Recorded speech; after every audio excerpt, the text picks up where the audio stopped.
Today we're giving St. John Chrysostom, the bishop and doctor of the church, so that we may ask for his intercession. And of course, we ask for the intercession that St. Paul and what he did in his life, St. John Chrysostom as well.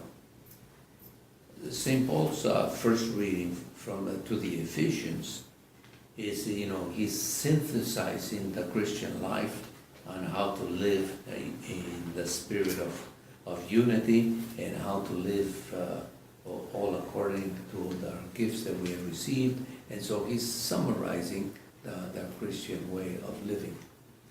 And so then we do have St. John Chrysostom, who comes in a much later time. However, he comes already after he was born in 407. Oh no, he died in 407. So that he comes after the Constantinople peace period. And now all of a sudden things are different. As a matter of fact, he's not a martyr. It's white, that's why we dress in white. Even though he suffered so much, exile and so on, but no longer shedding his blood. And so we have a different type of then his work then, his apostolic work is to establish the church, as St. Paul unified, much like he is trying to do. And so that's his life, his heritage, his legacy that he gives us in John Chrysostom. He died on September 14, 407. So you already think about the Constantinian period, already over 80, 90 years.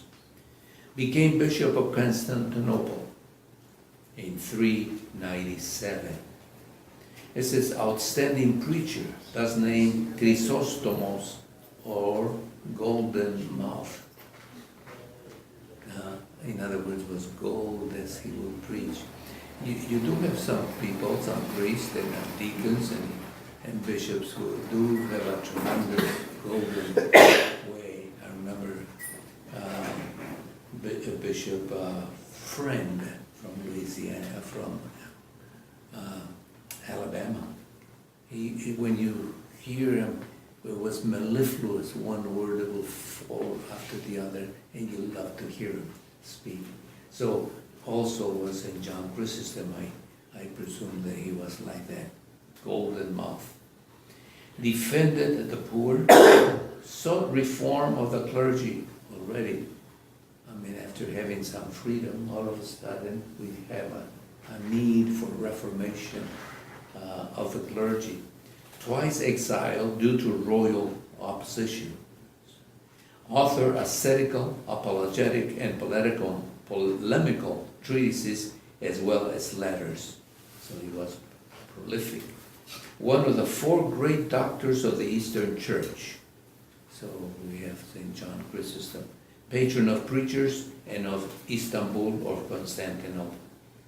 So how the church then, he was through his presence, he tried then to give us again a summary of the Christian life, but in a new cultural setting, new freedom and all that, and then with all the corruption and other things that happened on the way.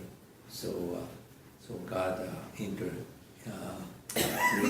God sends us all these wonderful intercessors that mark history, but then not only do they stay in history, like in Constantinople, this becomes the universal intercessor for all of us so that we may bring about the unity of the Christian faith. So we thank God for sending us St. John Chrysostom. Already, I just want to keep you ready for tomorrow. Tomorrow we'll have the exaltation of the Holy Cross. Immediately after that, the 15th, then we have Our Lady of Sorrows, and they're connected.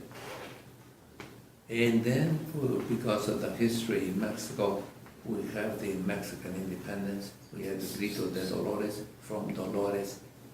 Dolores means the sorrows of Our Lady, from the town which was celebrating the exaltation and the sorrows of Our Lady, and thus the sorrow of independence comes through in that fashion. So we'll just keep that in mind, and we'll ask for the intercession of St. John Chrysostom.